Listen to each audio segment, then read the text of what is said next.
शाह विधानसभा क्षेत्र के गाजीपुर स्थित गंगदेव बाबा मंदिर परिसर में बुधवार को ज्योतिष पीठाधीश्वर शंकराचार्य स्वामी अविमुक्तेश्वरानंद सरस्वती महाराज का भव्य स्वागत किया गया।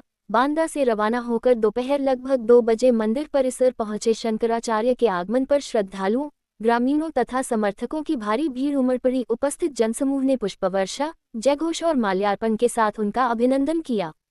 करीब 30 मिनट के अपने संबोधन में शंकराचार्य स्वामी अविमुक्तेश्वरानंद ने विभिन्न धार्मिक, सामाजिक और समसामयिक विषयों पर खुलकर विचार रखे। इस दौरान उन्होंने केंद्र और राज्य सरकार की नीतियों पर भी तीखी टिप्पणी की, जिससे कार्यक्रम धार्मिक चर्चा के साथ साथ राजनीतिक दृष्टि से भी चर्चाओं का केंद्र बन गया। सबका साथ सबका विकास के नारे पर उठाए सवाल अपने संबोधन में शंकराचार्य ने मंदिरों को तोड़े जाने, गंगा एवं रामगंगा नदियों की सफाई व्यवस्था तथा धार्मिक स्थलों से जुड़े मुद्दों को उठाते हुए सरकार की कार्यप्रणाली पर सवाल खड़े किए। उन्होंने कहा कि सरकार द्वारा किए जा रहे दावों और जमीनी हकीकत में बड़ा अंतर दिखाई देता है। उन्होंने अयोध्या से जुड़े मुद्दों का उल्लेख करते हुए भी सरकार की आलोचना की। इसी क्रम में उन्होंने सरकार के प्रमुख नारे सबका साथ सबका विकास पर टिप्पणी करते हुए कहा कि वास्तविक परिस्थितियां इस नारे के अनुरूप दिखाई नहीं देती। गाजीपुर में कार्यक्रम समाप्त होने के बाद शंकराचार्य स्वामी अविमुक्तेश्वरानंद गाजीपुर से यसोदा मार्ग होते हुए खागा क्षेत्र के लिए रवाना हो गए। इस अवसर पर नीलू सिंह परमार, अजय प्रताप सिंह उर्फ जब्बर, हेमलता पटेल, बुड्डूराज योगी, मोनू ठाकुर, सौरभ सिंह कछवाह, शिवम सिंह कछवाह, मुन्ना सिंह चौहान, सत्यवान सिंह परमार, रामपूजन तिवारी सहित सैकड़ों की संख्या में ग्रामीण, श्रद्धालु एवं विभिन्न दलों के कार्यकर्ता व पदाधिकारी मौजूद रहे। हम लोग गौ माता की रक्षा के लिए इस समय कबीर की यात्रा पर निकले हैं और इसी क्रम में अनेक विधानसभा क्षेत्रों की यात्रा करते हुए आपकी इस विधानसभा क्षेत्र में आए। कहने की जरूरत ही नहीं होनी चाहिए, ये देश गौ भक्तों का देश है। यहाँ भारत का जो राज्य चिन्ह है उसमें गाय विद्यमान है। इसलिए अगर भारत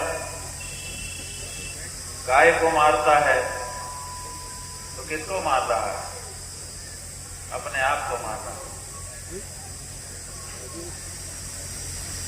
आप लोगों ने गौर किया,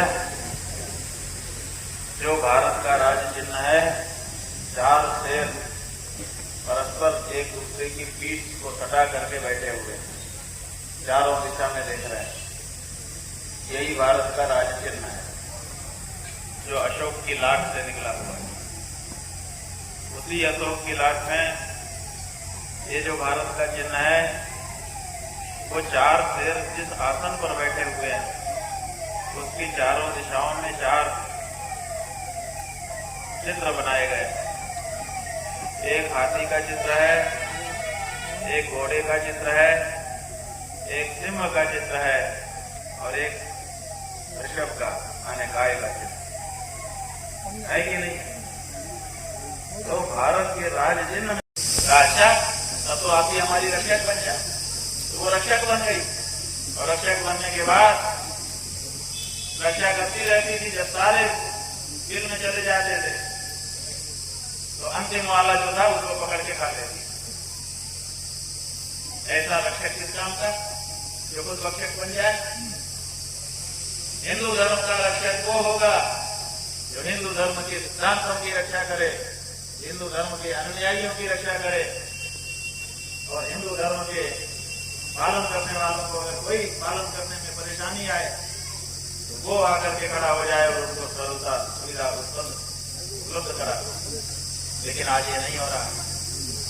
और चीजों की तो बात छोड़ दीजिए, गाय ही जब काट काट करके बेची जा रही है तो और क्या कोई करेगा?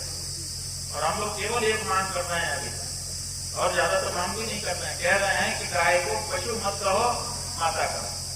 आपकी जो राज्य सरकार है योगी आदित्यनाथ के नेतृत्व वाली, वो गाय को पशु के रूप में दर्ज किए हुए। हम कहते हैं कि महाराज बाकी मुख्यमंत्रियों ने जो भी किया होगा, आप तो कम से कम गोरखपुर के हो, आप तो ये काम करो कि पशु सूची से हटा दो और मां के रूप में रद्द कर दो। एक प्रस्ताव ही तो करना पड़ेगा, इससे ज्यादा क्या करना पड़ेगा। लेकिन महाराज नहीं कर पा रहे हैं। क्यों? बता सकता है कोई? क्योंकि बड़ा बड़ा चंदा उनको स्लॉटर हाउस से मिल रहा है।